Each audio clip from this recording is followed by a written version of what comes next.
Good evening, everyone, and let me welcome you to the first of 4 talks arranged by the Christians who meet at the Gospel Hall, Perth in Scotland.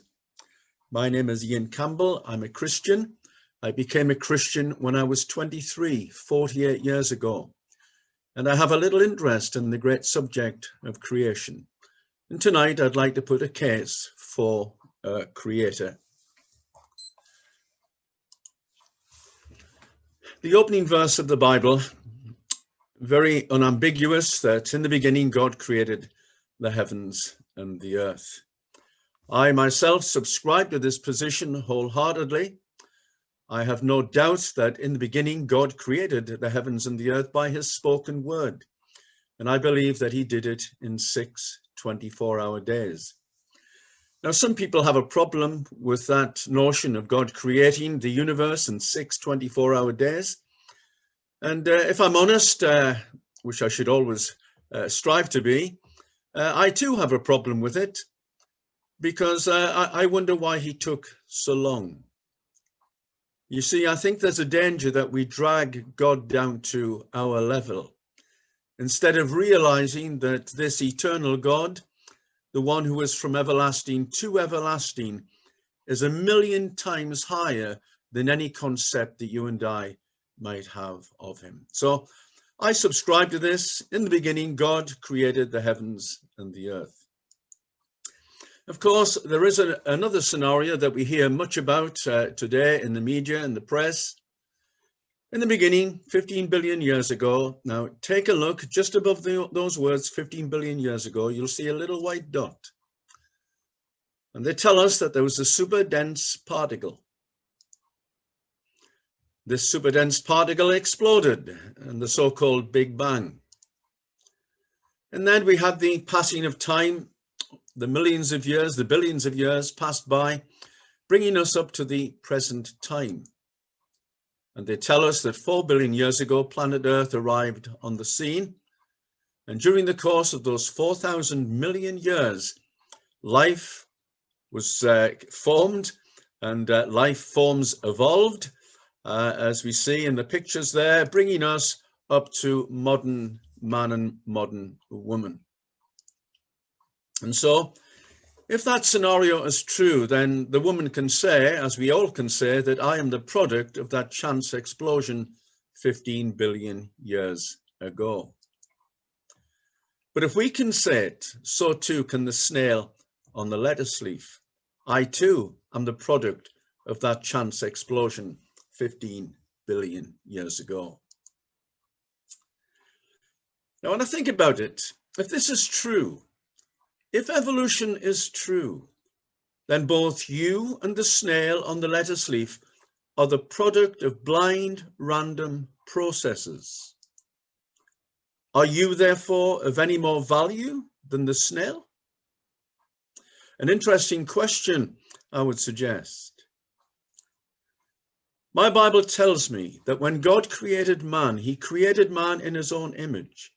In the image of God created he him, male and female created he them. You know, today men and women seek the plaudits of men. And every new year, we have the New Year's Honours List given out, and men seek OBEs and MBEs and knighthoods and damehoods. And these people fail to realize that God has conferred upon every one of us a greater dignity than anything that man could bestow upon us. Every man and woman, every boy and girl on planet Earth, made in the image of God. What a tremendous dignity he has conferred upon you, dear viewer, as we proceed with this. No snail is made in the image of God. That's why we humans are special. You see, if evolution is true, then really you're of no more value than the snail on the leaf. But if my Bible is true, then you're of much more value than any snail on a lettuce leaf. Didn't the Lord Jesus say you're of more value than many sparrows? Professor Steve Jones, a geneticist and evolutionary biologist, And he speaks about the best evidence that he has for evolution. And he was writing back in 1999, over 20 years ago. And this is what he wrote in the Telegraph. Evolution's best evidence is from a revolution, the Industrial Revolution that polluted much of England. The nation's moths turned black as birds ate those whose genes made them conspicuous against sooty trees. Now, what Steve Jones has in mind here is the so-called peppered moth. And it was suggested that at the height of the Industrial Revolution, when the factories were belching out smoke and soot, that the trees became darkened because of the soot deposits on both their limbs and trunks. And the peppered moth, which came in two forms, a light form and a dark form, they were conspicuous. The white form was conspicuous against the darkened tree trunks, and the bird predators came down and took the light moths, but the dark ones survived. Here's the peppered moth. The peppered moth comes in two forms. It comes in the light form, and it comes in the dark form. And this is the classic illustration that you would see in most biology textbooks in high schools. And there's the white peppered moth against the tree trunk. And you see how well it blends in. It's camouflaged nicely there. But this wouldn't be so with the dark peppered moth. Now, what they suggested was a man called Bernard Kettlewell, who was doing experiments in the 1950s. And he suggested that in the Industrial Revolution, when the trees became darkened with soot, then the white moths became conspicuous. They were no longer camouflaged, but the dark ones were camouflaged. And so the bird predators came down, and because they couldn't spot the dark form, they feasted on the light form of the peppered moth. And Bernard Kettlewell said this: if Darwin could have witnessed what we were seeing with the peppered moth, he would have witnessed the consummation and confirmation of his life's work. Now, I taught in a junior school here in the north of England, and one of the young girls that I taught, her desk was right beside my desk at the front of the class, and she was a bright girl, Kate, and I taught her when she was 10. And lo and behold, when she was in her early 30s, she moved into our street. She and her husband purchased a house in our street. And I met her one day and I said how nice it was to see her again. Many years had passed since I taught her. And I asked her what she was doing. And she said that she was teaching in a high school. When I asked her subject, she said she was a biology teacher. Well, I grabbed the bull by the horns and I said, well, Kate, if someone was to put you on the spot and ask you for the best proof of evolution, what would that proof be? Oh, she said, the peppered moth, the peppered moth. And this is the classic example here, the peppered moth. Well, in 1998, a professor of evolution at Cambridge, Michael Majerus, he wrote a book entitled Melanism, Evolution and Action. This book was reviewed in Nature magazine by evolutionary biologist, Dr. Jerry Coyne. So this man, Jerry Coyne, he too is an evolutionist, committed to it. And this is what he wrote in Nature. He said, depressingly, Majerus shows that this classic example, the peppered moth, is in bad shape. And while not yet ready for the glue factory, needs serious attention. Majerus notes that the most serious problem is that Biston betullaria probably does not rest on tree trunks.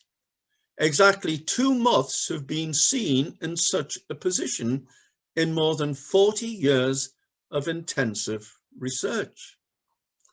Well, it begs the question, how is it that our biology textbooks are full of these examples?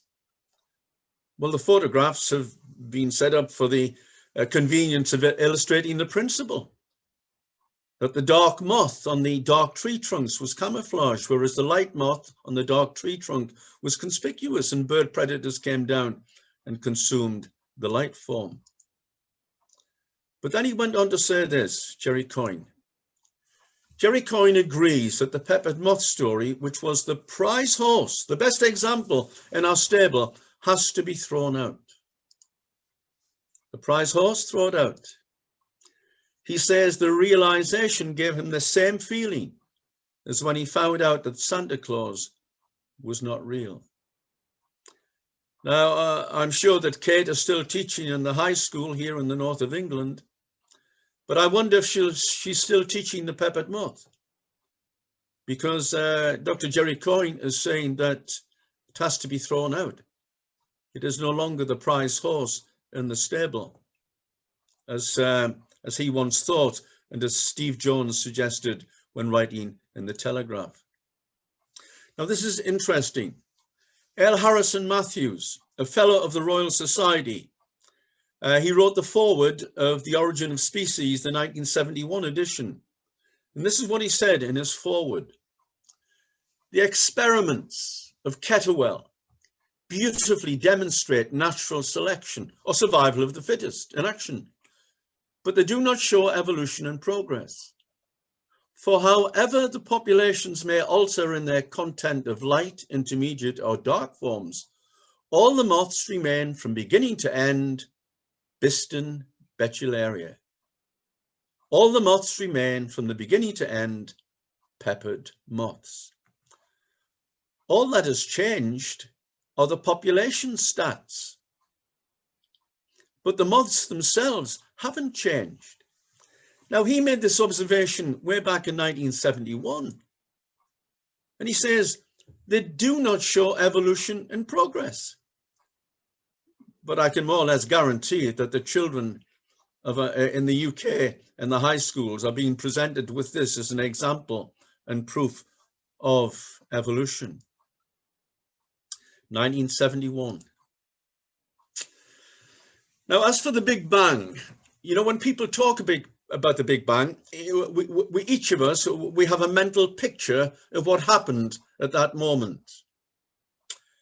Well, Professor Paul Davies here, he was writing in 1996, I admit it's a few years ago, but the principle holds good, writing in the New Scientist. And the article was called The Day Time Began. He writes, the origin of the physical universe must involve the origin of space and time too. There was no such epoch as before the Big Bang, because time began with the Big Bang.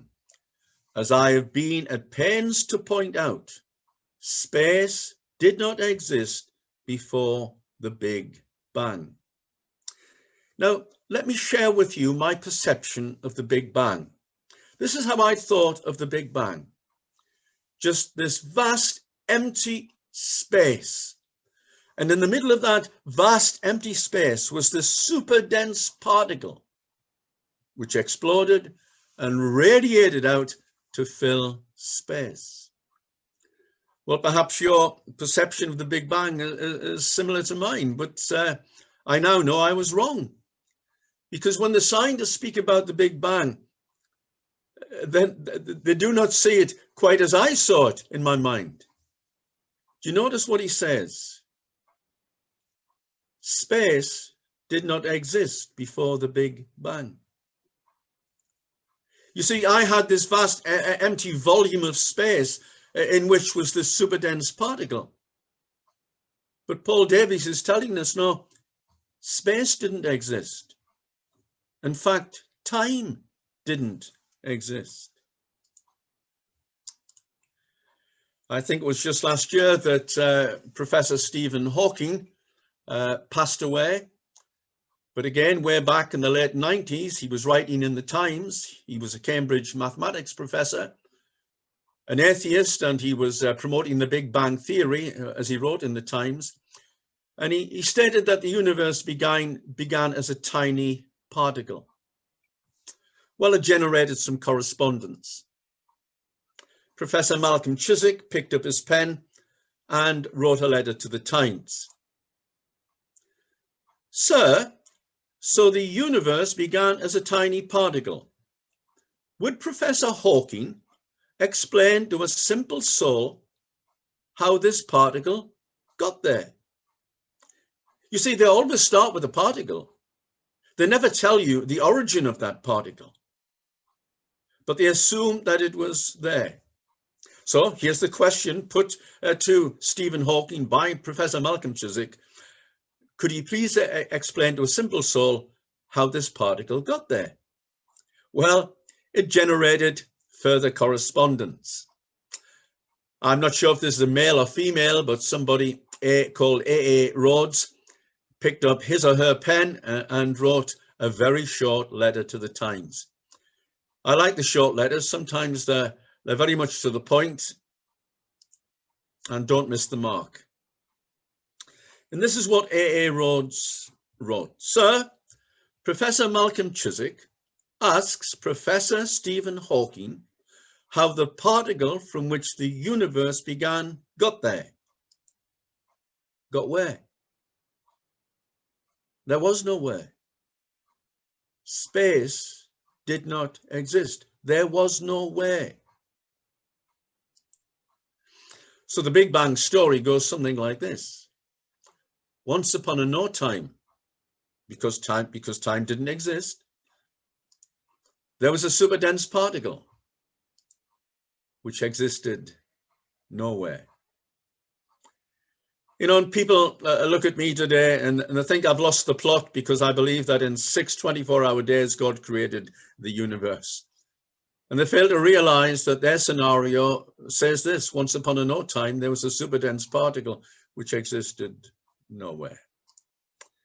Well, my friend, he says, I'd rather believe the miraculous than the ridiculous. I hope you'll come to the north of England and visit us. We have some wonderful tourist attractions here. Well, this isn't one of them, of course, but this is Mount Rushmore in the Black Hills of South Dakota, North America.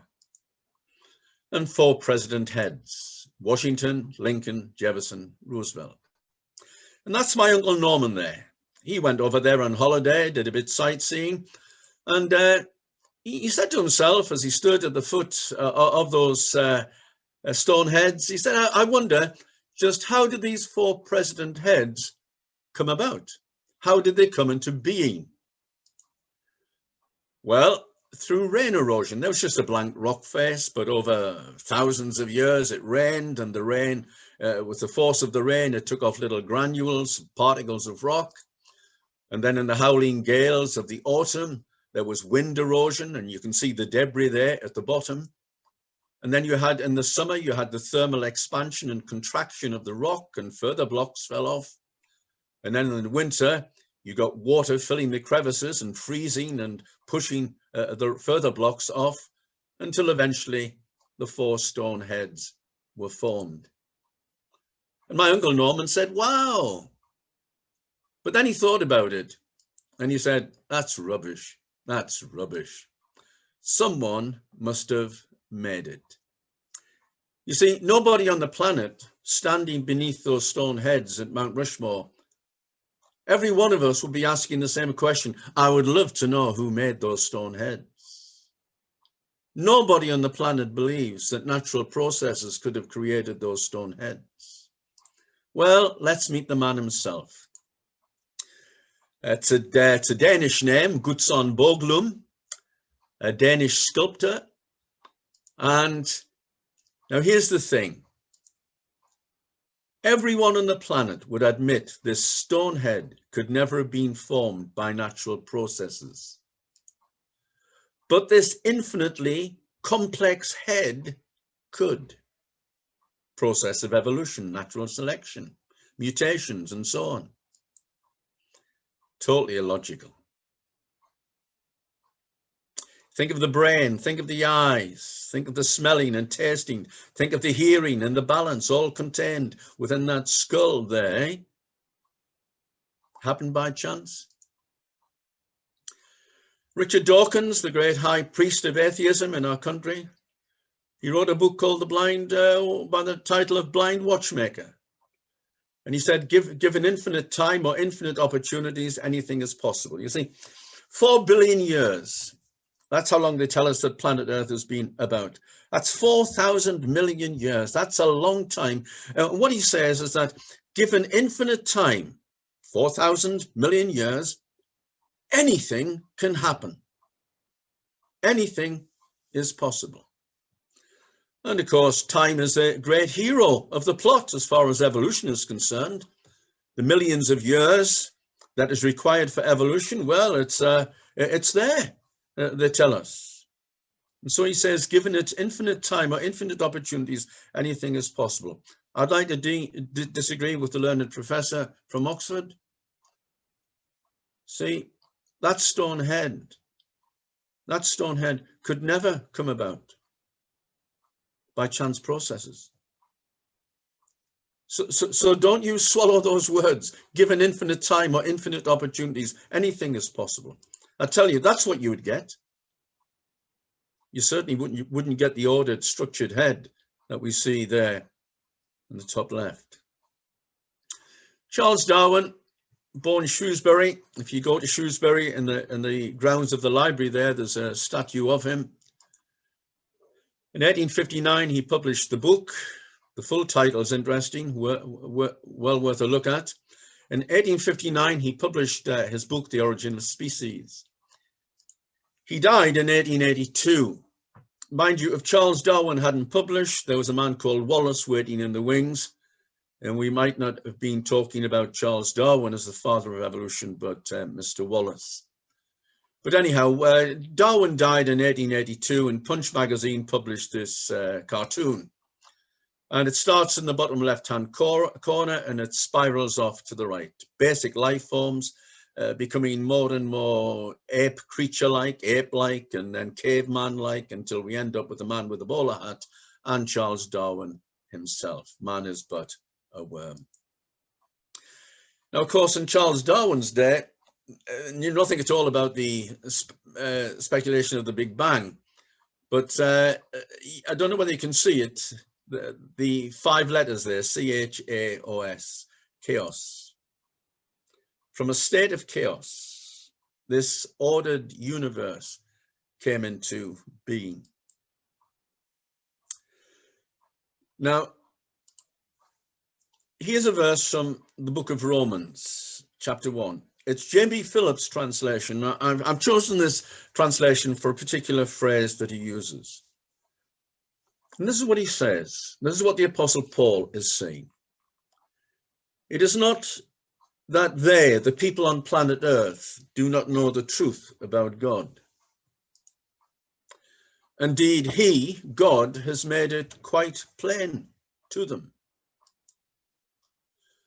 For since the beginning of the world, the invisible attributes of God, for example, his eternal power and divinity,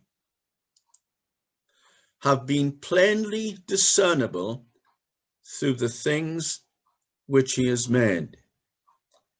So what Paul is saying is that the men and women on planet Earth are surrounded by his handiwork. Those things that speak about and declare boldly and loudly God's power and his divinity. Things which are commonly seen and known. And this is how the verse closes. Thus leaving these men and women without a rag of excuse. Without a rag of excuse. So Professor Richard Dawkins and Professor Steve Jones and Professor Dr. Jerry Coyne, they have no excuse. They're surrounded by God's handiwork, which declare his power and his divinity. Richard Dawkins says in The Blind Watchmaker, biology is the study of complicated things that give the appearance of having been designed for a purpose. That's right. We're going to look at some things tonight that shout out design, declare God's power and his divinity. But, says Richard Dawkins, that they give the appearance of having been designed. Well, here's the common clothes peg. I couldn't get anything more basic. It's only got 3 parts. It's got the 2 jaws, and it's got the spring to provide the tension. And, you know, even if I took that clothes peg apart into its 3 parts and just laid them out there for you to see, even the 3 parts are useless. They have to be put together. And we see the little grooves and notches in the jaws there that accommodate the spring, the head of the spring. And of course, it works on tension. It works on the principle of a fulcrum. Did it happen by chance? Well, no. You see, there's a mechanism involved here. It's operating on a fulcrum using the principle of levers, and the spring is providing the tension. And that mechanism just declares it had a maker. It had a designer. Well, I'm going to show you now something in your body. You've got one, otherwise you wouldn't be here. And it operates mechanically. And I would like you to apply the same logic. We look at the clothes peg and see the mechanism, and we know it could not have happened by chance, because mechanisms don't happen by chance. And what is this mechanism? Well, you've got one. Take it from me. When you swallow your food, you want it to go down this tube here, the esophagus, into the stomach. But there is another opening, isn't there? The trachea that leads into the 2 lungs. So when you chew your food, you don't want this to happen, do you? You don't want that ball of food to go into the open trachea. Just imagine that this was the case. When people play Russian roulette, you know, they have a gun with a barrel and 1 bullet, and there are 6 chambers and 5 of them are empty. And you know how Russian roulette goes. They spin the barrel and they slide it along, and the man pulls the trigger, and he has a 1 in 6 chance of blowing his brains out. But just imagine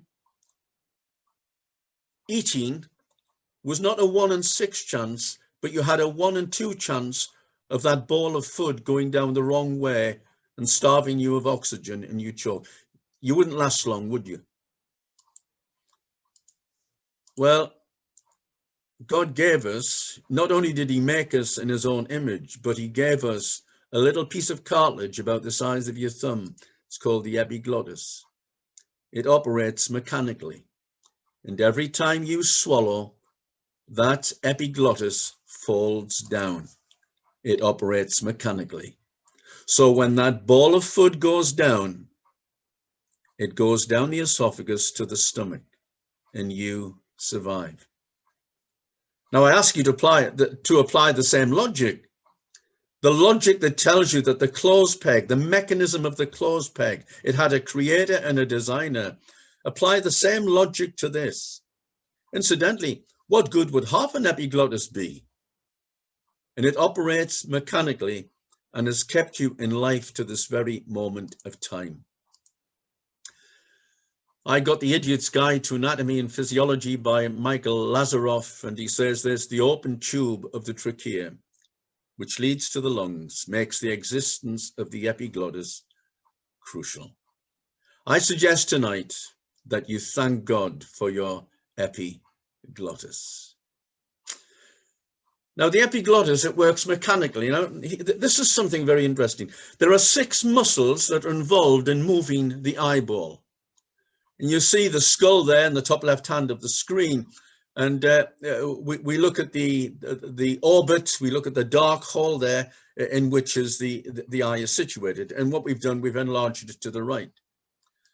And here are 2 muscles, the inferior oblique and the superior oblique. Now, what is interesting about the superior oblique? Do you notice how it threads through a little piece of cartilage called the trochlea? And it allows a change of direction for that muscle to pull the eye in the right direction. It's the only piece of cartilage found in the eye and the eye system.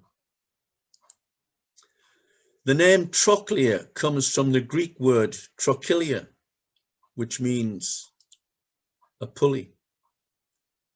Pulleys are mechanisms. They operate mechanically. And I tell you what fascinates me. You probably never heard of the trochlea, I take it. I hadn't until I'd started to investigate different parts of the body here. I find this amazing, that this little piece of cartilage, and there we have the female egg fertilized by the sperm. Obviously, it's magnified there thousands of times. They tell me that the female egg is the largest cell in the human body. It's like the full stop at the end of the sentence of in a daily newspaper, the standard sentence. And yet inside that egg, that fertilized egg, is all the information that will lead to you having an epiglottis and lead to you having that little piece of cartilage, the trochlea, that will facilitate the eye movements as you look at various objects.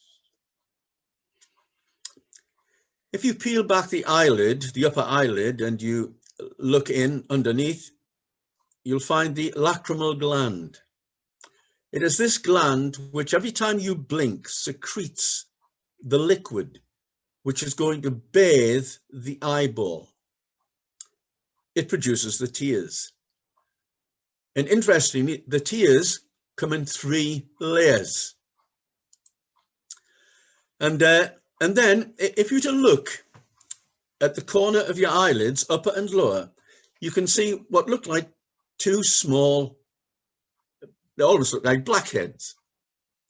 But they're not blackheads, they're the openings to these 2 fine canals, the lacrimal canals. And they lead into the lacrimal sac. Now, this is another mechanism. Every time you blink, every time you close your eyes, the lacrimal gland secretes the liquid that will bathe your eyeball. You open your eyelids and you ask yourself the question, well, why doesn't that tear now run down my cheek? Well, because when you close your eyelids, the sac, the lacrimal sac, is squeezed flat.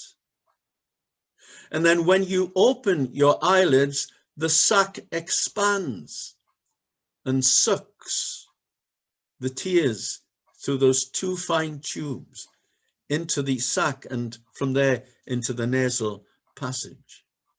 It operates mechanically. If you didn't have the sac or those 2 canals, then every time you close your eyes, the tears would be running down your cheek. It operates mechanically. It's wonderful. It's the windscreen wipers of the human body. And within those tears, there's a chemical called lysozyme. It's one of the most effective antibacterial and antiviral agents known to man. It destroys 90% to 95% of all bacteria within 5 to 10 minutes. Without this wonder chemical, eye infections would cause most victims to go blind. So we have a lot to be thankful for, don't we? We've got an epiglottis. Let us thank God for it. And we've got this wonderful lacrimal system. You know, let us thank God for it. Now, I don't like Saturdays. Every Saturday we had steak and onion pie. Imagine that, being married for 47 years and every Saturday we have steak and onion pie. My wife says she'll cook the steak. She just wants me to peel the onion. So every Saturday morning I peel the onion and you guess what happens? I start to cry. But why do we cry when we peel an onion? Well, because the fumes that rise up from the onion, they hit the surface of the eyeball and there's a chemical reaction and there's a brand new chemical formed. And when I tell you what this chemical is, you're going to say, Ian, there's no way you want that chemical to be on the surface of your eyeball. And what is that chemical? Sulfuric acid. Now, just imagine somebody put a drop of sulfuric acid in the palm of your hand. You wouldn't hang around, would you? You'd go straight to the bathroom, turn on the cold water tap, and you would dilute it. You dilute its potency, so it didn't burn a hole through your hand. Well, when the sulfuric acid is formed on the surface of the eyeball, immediately the brain senses that it's not a good thing. And so it sends a command to the lacrimal gland. We need water at that spot. And so the lacrimal gland gives off an abundance of tears that dilute the sulfuric acid, and your sight is preserved. Wonderful, isn't it? There's the gland, and there's the tears that keep your eyeball healthy. Charlie's breakdown service. Dr. Michael Denton, he wrote a book called Evolution, A Theory in Crisis, in which he quotes Darwin. Darwin said this: if it could be demonstrated that any complex organ existed which could not possibly have been formed by numerous successive slight modifications, my theory would absolutely break down. Well, Professor Michael Behe, a biochemist, he writes, Darwin's theory encounters its greatest difficulties when it comes to explaining the development of the cell. Many cellular systems are what I term irreducibly complex. That might be a new expression to you. It's certainly new to the mouse. Irreducibly complex? What does that mean, says the mouse to himself.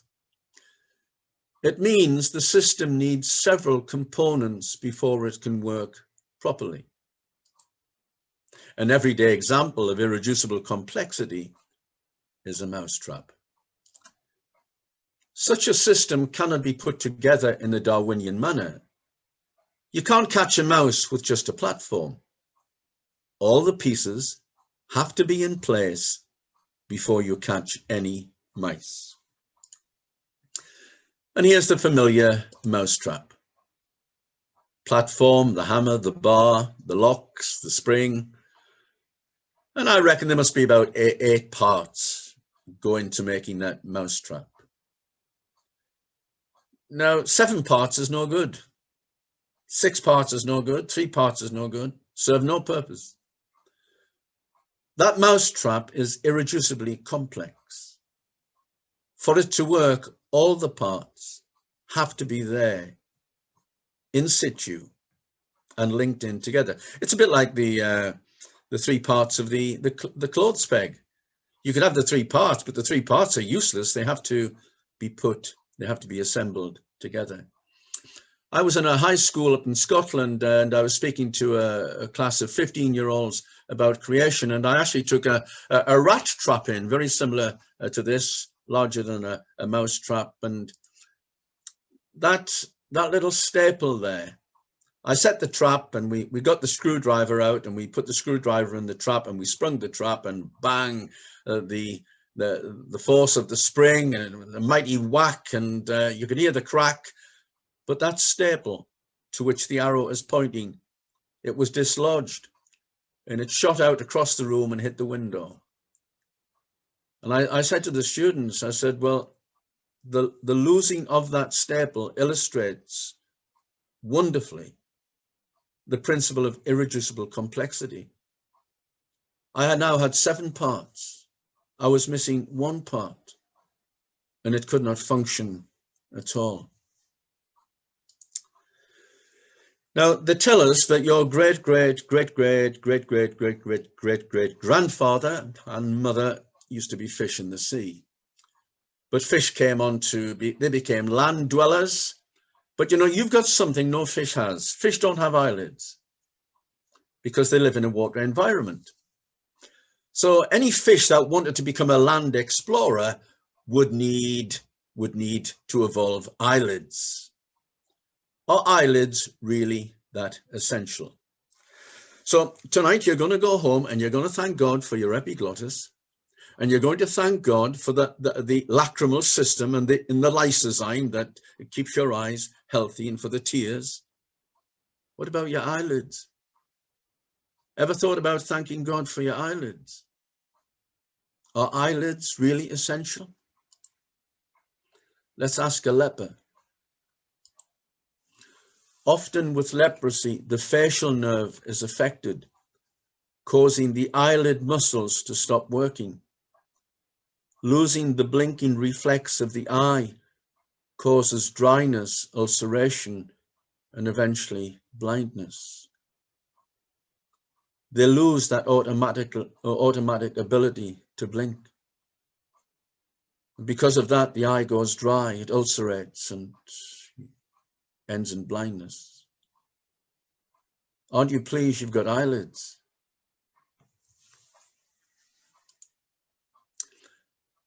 To get a functioning eye, simply put, you need eyelids. You need muscles to open and close the eyelids. Muscles always work in pairs, don't they? You've heard of the biceps and the triceps. Well, you need 2 lots of muscles. Muscles to close and muscles to open. But not only that, you need the nerves to stimulate those muscles in the first place when you want to blink. This is interesting. The blinking reflex is involuntary. For instance, I've picked up a glass of water in my hand. You can see it here. I volunteered to do that. I thought to myself, I want to sip some water, so I volunteered to pick up that glass. When was the last time you thought about blinking? When was the last time you thought about breathing? You see, blinking and breathing are muscle operations, but you never think about it. They're what we call involuntary actions.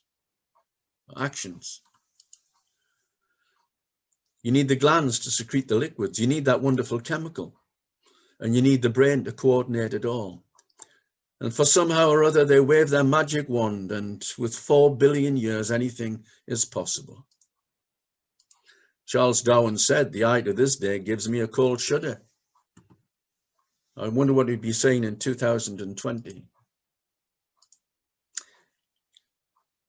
The cardiovascular system, enlarged, let's say.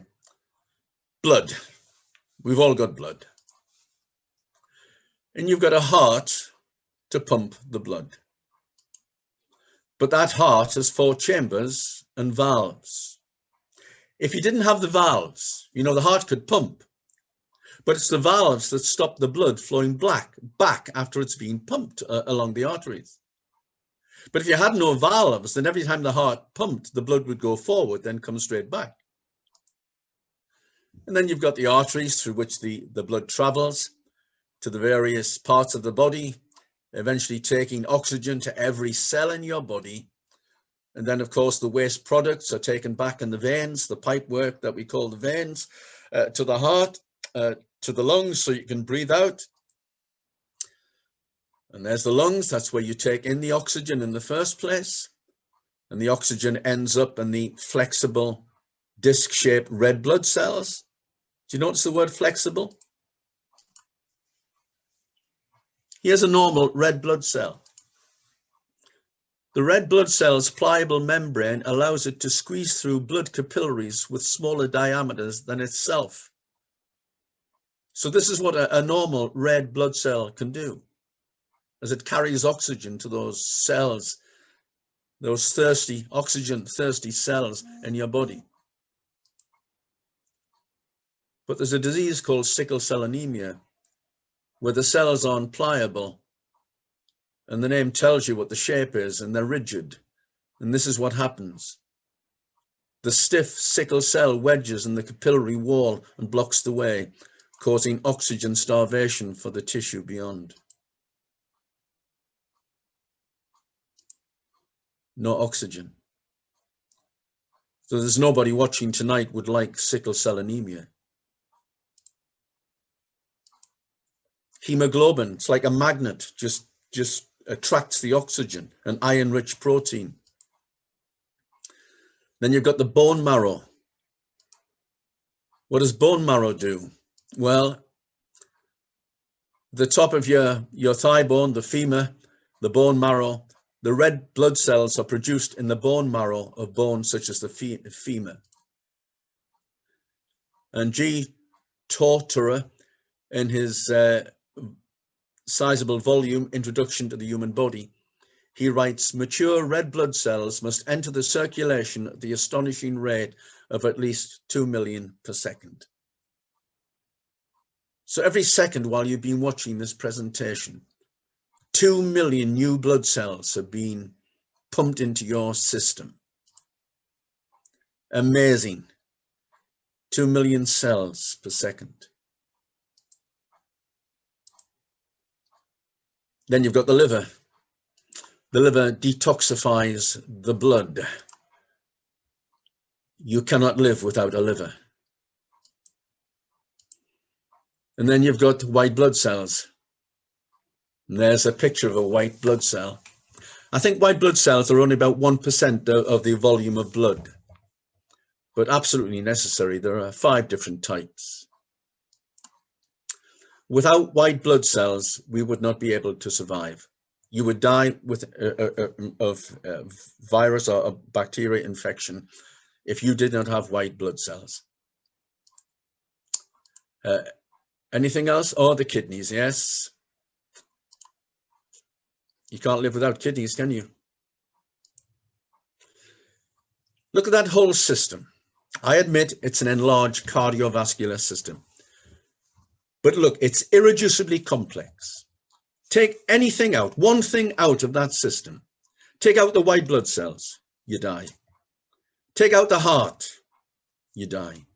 Take out the blood, you die. Take out the flexible red blood cells. Well, there's no oxygen provided. It is irreducibly complex. Now here's a conundrum. Think about this. The heart is a muscle. And like any other muscle in the body, it too needs a constant supply of blood to stay healthy. So the heart is pumping blood to the muscles in your arm and legs, but it too is a muscle, so it needs its own blood supply. And this comes through 2 major coronary arteries. These are the arteries, I guess, that are largely responsible for heart attacks. These arteries get blocked, the coronary arteries. These arteries feed the muscle of the heart.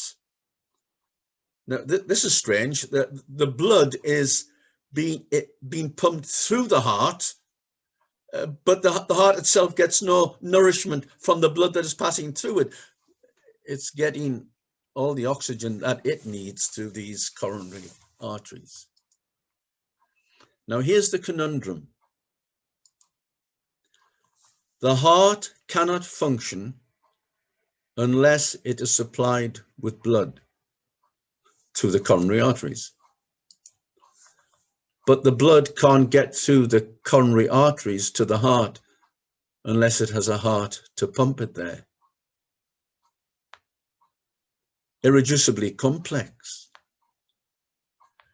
It's the chicken and egg question again, isn't it? Which is, well, that's not a sensible question, because what came first, the chicken or the egg? Well, you can't get an egg without a cockerel, so it's a hen and a cockerel, isn't it? You need them both. You can't have one without the other. How life begins, eh? The fertilized egg. That's how you and I started out. This is where our life began. That fertilized egg in the top left-hand corner, magnified thousands of times. It's the size of a full stop on your daily newspaper. What's 1 add 1? Well, you say 2 and claim the prize. Well, 1 add 1 is 2 billion. So you got that answer wrong, didn't you? 1 add 1 is 2 billion. The fertilized egg, fertilized by the sperm, they come together and they form what we call a zygote, that fertilized egg, which then splits into 2. And those 2 split into 4. And those 4 split into 8. And those 8 split into 16.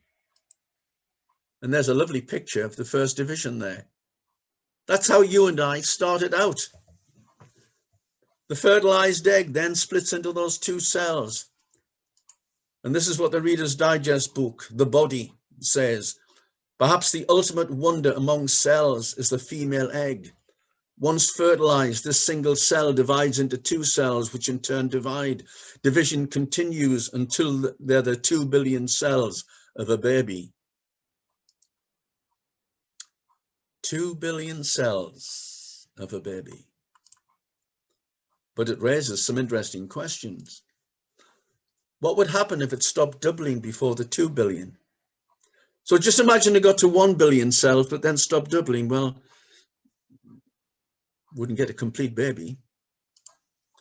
What would happen if it didn't stop doubling?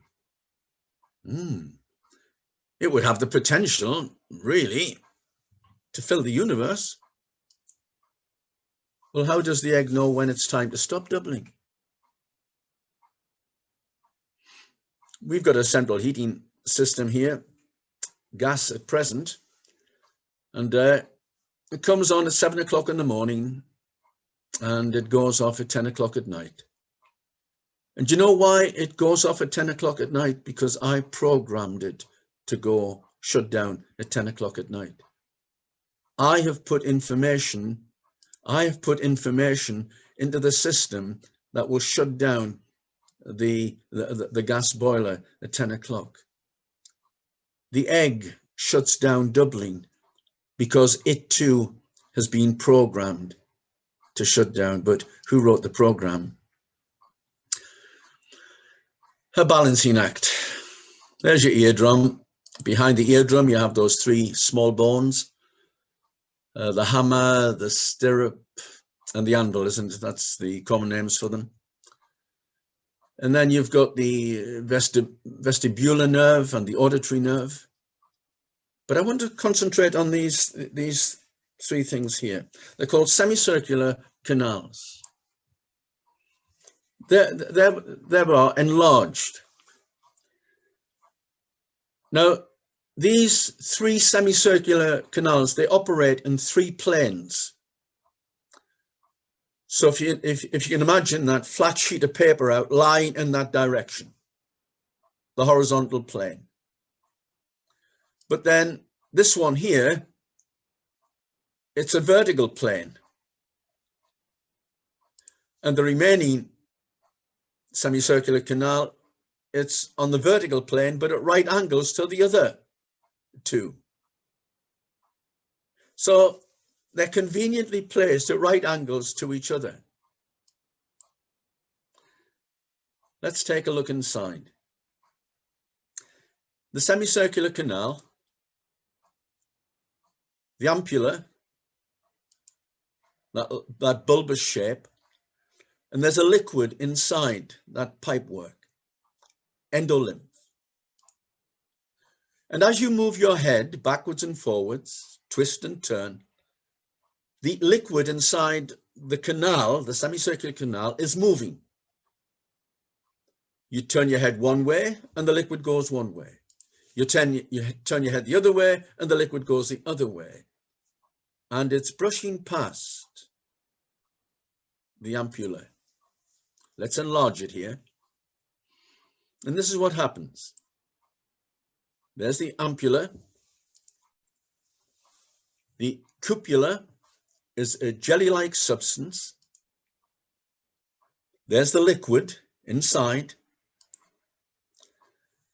And within that jelly-like substance, there are hair-like structures which sit in cells.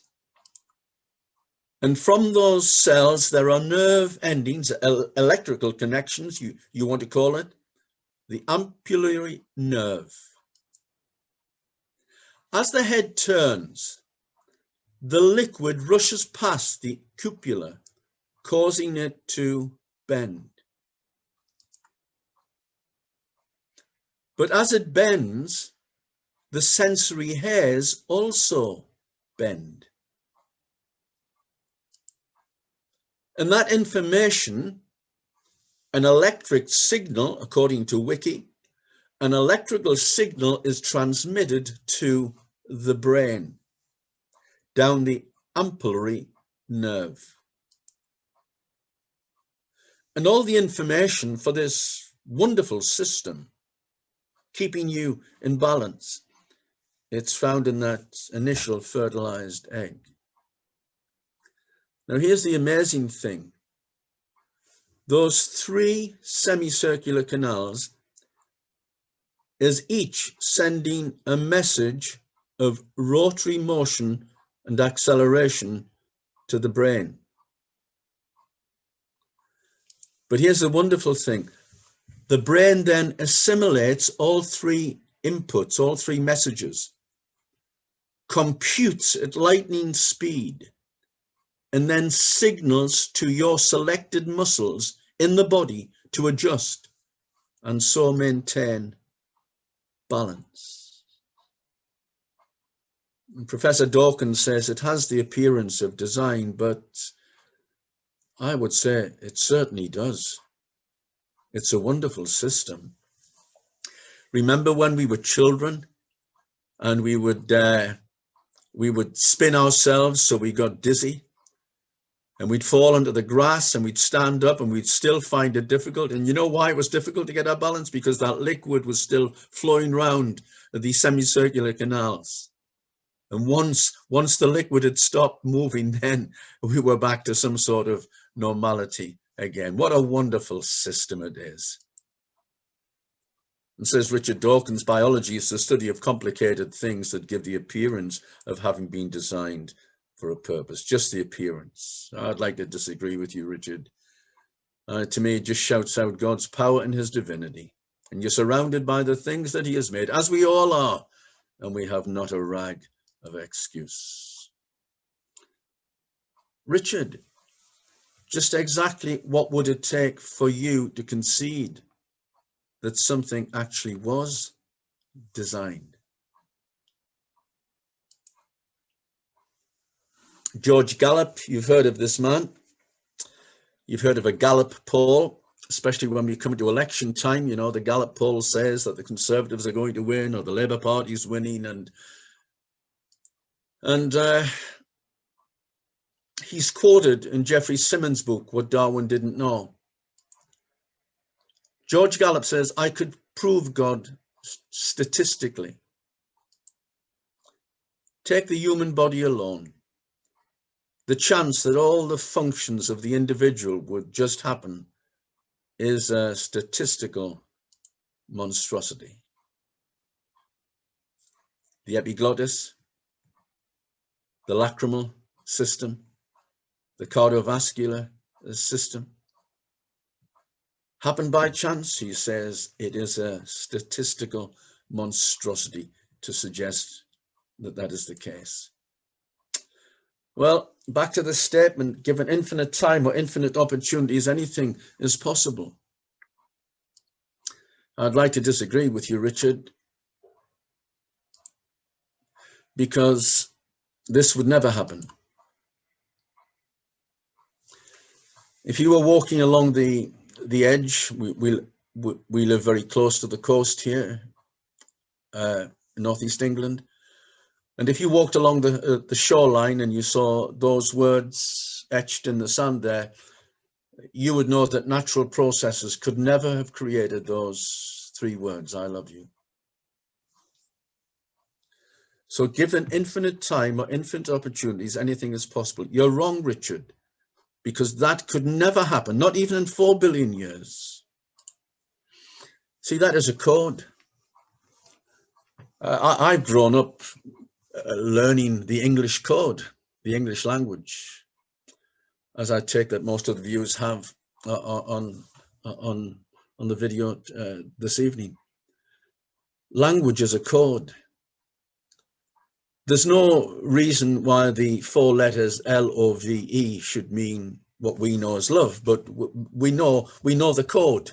We know that when we see an L followed by an O, followed by a V, followed by an E, we know it means love.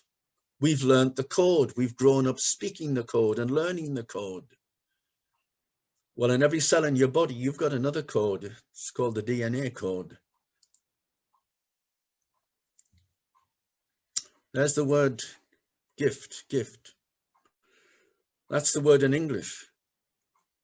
Now, I've grown up with the English code, G-I-F-T. I know what it means. You know what it means. But the Norwegians, they have the same 4 letters.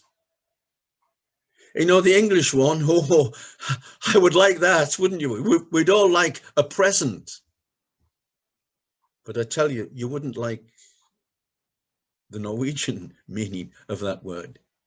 Same letters, but their code is different. Poison. Inside every cell in your body, you have a wonderful code, the DNA code. Amino acids are the ingredients that make up the proteins in our bodies. Without protein, you wouldn't be alive. And the proteins, there are thousands of proteins in your body, and they're made from different amounts of amino acids. There are 20 different amino acids. So I'd like you to imagine a shelf on which there are 20 jars.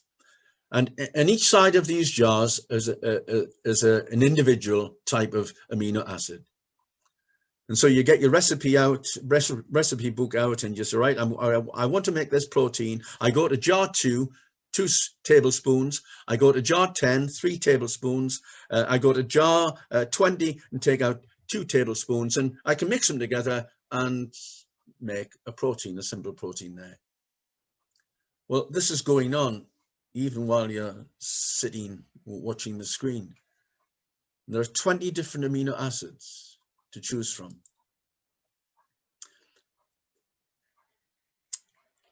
When the recipe is read, it reads in three digits. They're called codons. So all of the words in the recipe book are three letters. CCG, GCA. That is the DNA code. But they all mean a particular amino acid. GGT, it's the amino acid glycine. So when the instruction GGT is read, you know that you have to go to the jar with the glycine amino acid in. And then you've got CCG. Oh, that's another one of the 20 jars. That's amino acid proline. And what about GCA? That's the amino acid alanine. Look at the one in the middle. Now here's a question for you. But who decided that CCG should mean the amino acid proline? There's a very decorated man. You probably just make his name out there on the stamp, a 2-cent stamp. Samuel Morse. He was a painter, but he was an inventor too.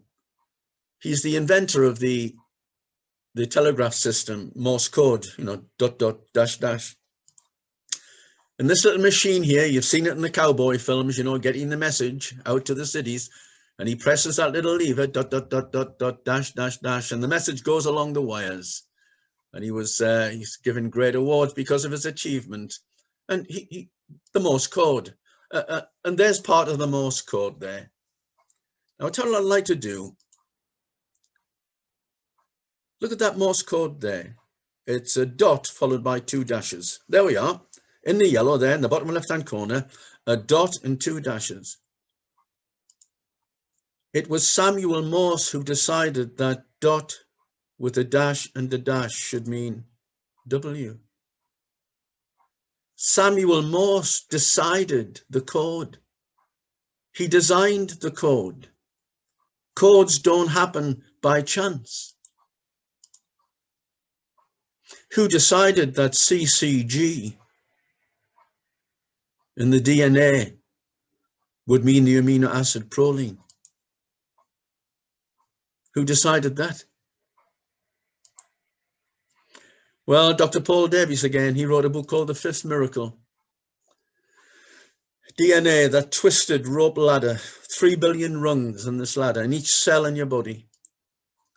And at the end of it, you've got 4 chemical bases abbreviated with the 4 letters that we've been speaking to you about. G, A, C, T, in different combinations. 3 billion letters long, with its counterpart on the opposite side. It's been called a code. It's been called a blueprint. It's been called a software. It's been called information. And it's all of these. But Paul Davies, he says biological information cannot come into existence spontaneously. There is no known law of physics able to create information from nothing. Information comes from an intelligence. Well, where does the information come from that makes those 3 digits mean the amino acid proline? Look at DNA linear, in a linear way. And 2% of those 3,000 million letters in that long line, they are the code, they're the recipes for making the proteins. And so 98%, no discernible function. Norman, there's my Uncle Norman. Norman, what do you think about that, Norman? 98% of the DNA, no discernible function. Ah, well, he said, it must be junk DNA. But then he thought to himself, but God doesn't make anything that's junk. To use the expression junk DNA is an argument based on ignorance and preconceptions, not knowledge. There's Richard again.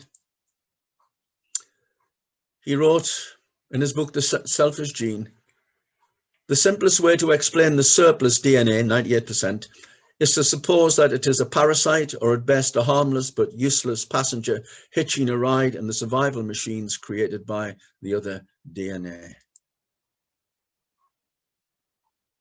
Useless. And so the term junk DNA was spawned. But it all changed on the 5th of September 2012, reported by the BBC, ENCODE project, the Encyclopedia of DNA Elements.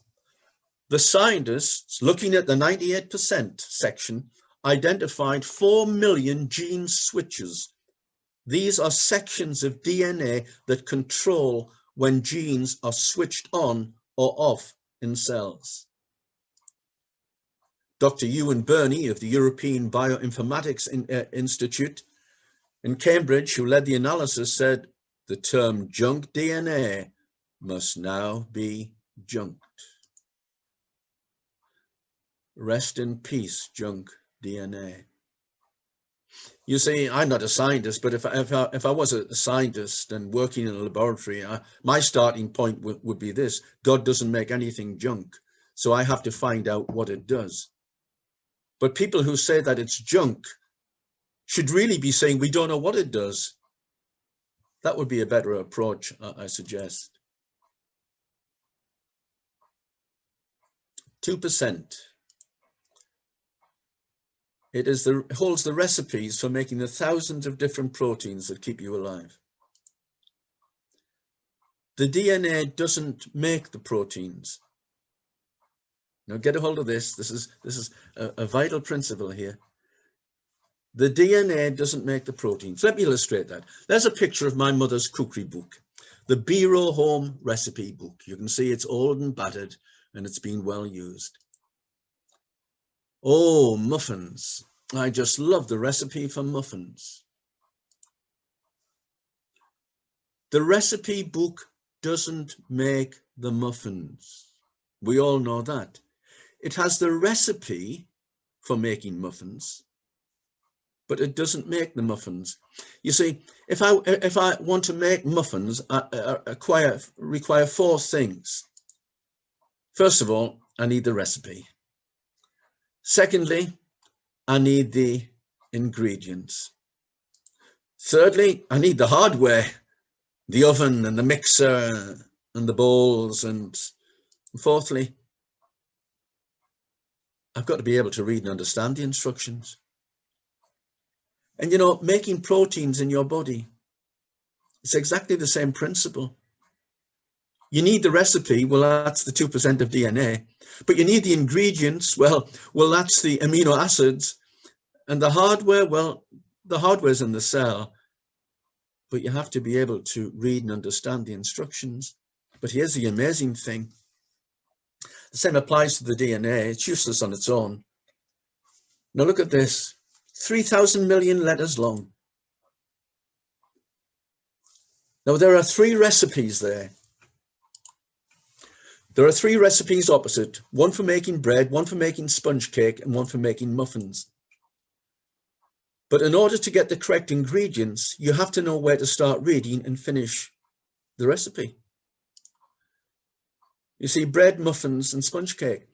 We've got some of the bread recipe, not all of the bread recipe, but some, and all of the muffins recipe is there somewhere. And part of the sponge cake recipe, we haven't got the lower part. But if I want to make muffins, I have to know where to start reading.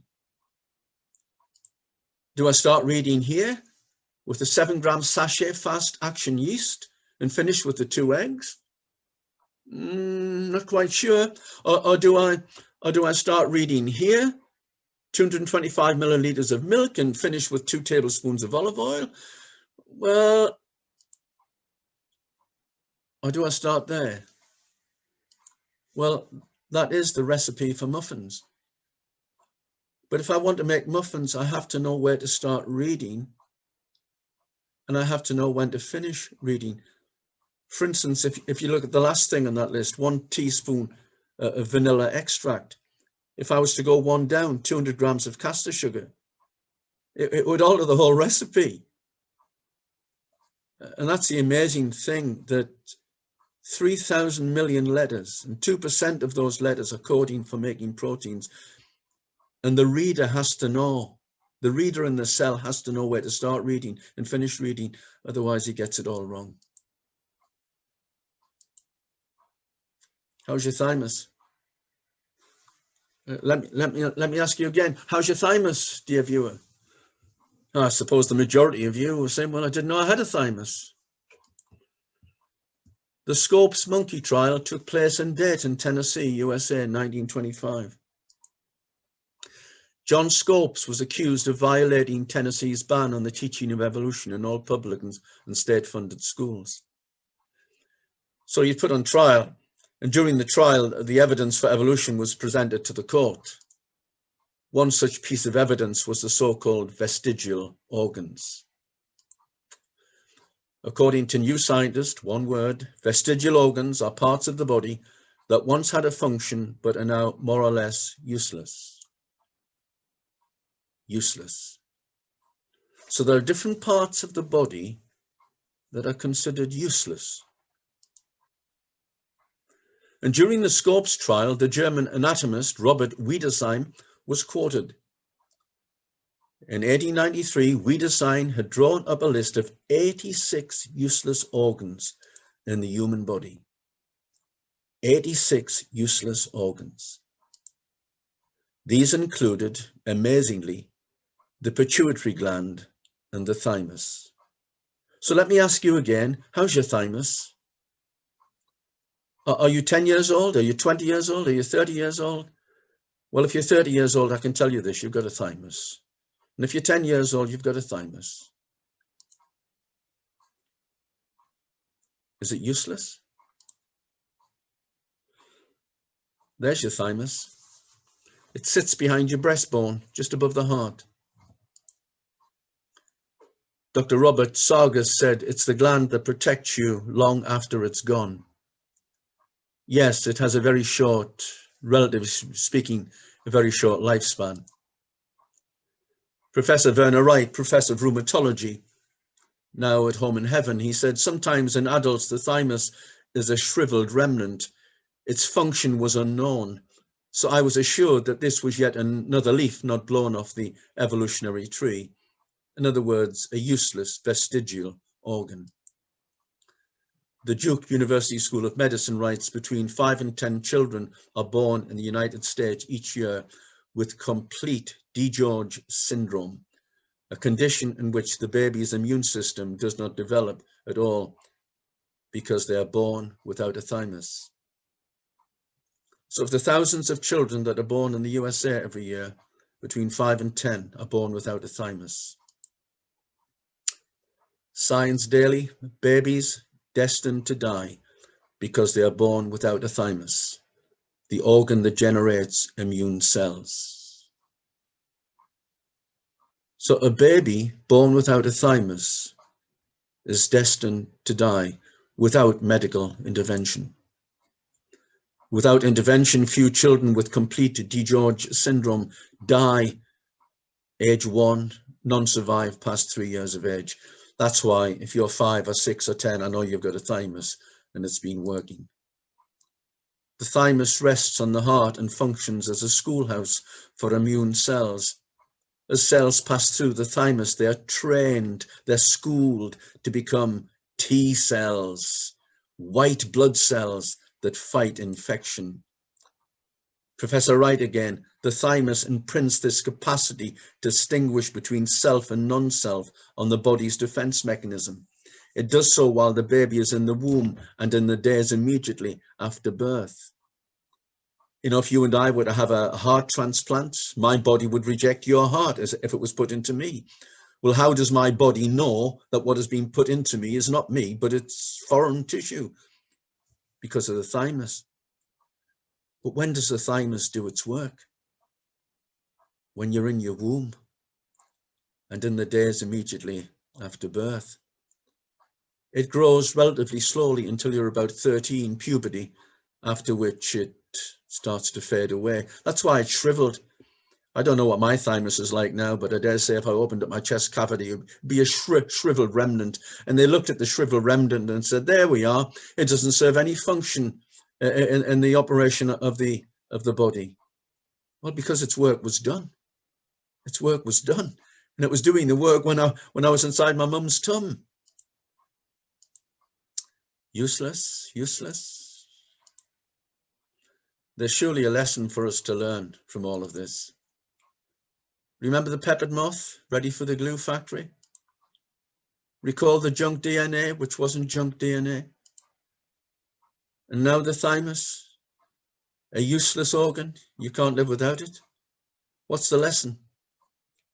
Today's so-called proof of evolution invariably ends up in the trash bin. But the tragedy is that in the meantime, the little children swallow the lie with devastating, eternal consequences. Says the Bible, be not deceived. God is not mocked. Francis Crick, he was one of the co-founders of the DNA molecule. I think he got the Nobel Prize for it. And this is what he said. An honest man, armed with all the knowledge available to us now, could only state that in some sense the origin of life appears at the moment to be almost a miracle.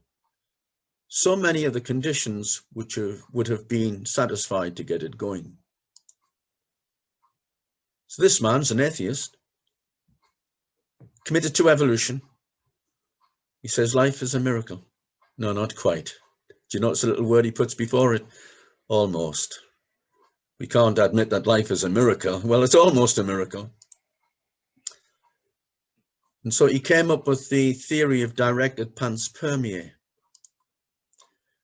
Crick found it impossible to believe that the complexity of DNA could have evolved naturally.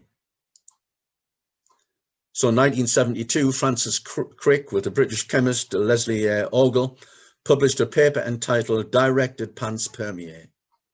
And what does this mean? Directed panspermia is the theory that organisms were deliberately transmitted to the Earth by intelligent beings on another planet. Spaceman. Beam me up, Cricky. You see, I think he regretted that he ever come up with that theory, but come up with it he did, and it was published. He knows that the origin of the DNA code couldn't have happened on Earth. So what he does, he transfers it to another place where it might have happened. I'd rather believe the miraculous than the ridiculous. Well, we're getting towards the end now, and thank you for your patience.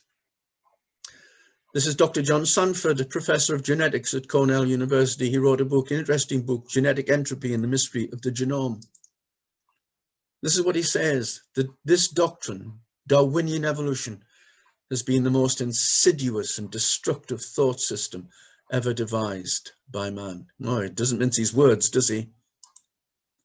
And then there was why then is evolution accepted by the masses? Well, I think Professor Adam Sedgwick, a contemporary and friend of Darwin, he said, evolution is a dish of rank materialism, cleverly cooked and served up to make us independent of a creator. We don't want God in our lives, they say. We want to be independent. There is no God. Well, I think tonight I've put a case for a creator. God isn't mocked. Atheism is nothing new. King David wrote Psalm 14, and in that psalm he said, the fool has said in his heart, there is no God. There were even atheists in King David's time. But I offer excuses. On Judgment Day, God will say, not a rag of excuse. You were surrounded by things that declared my power and my divinity.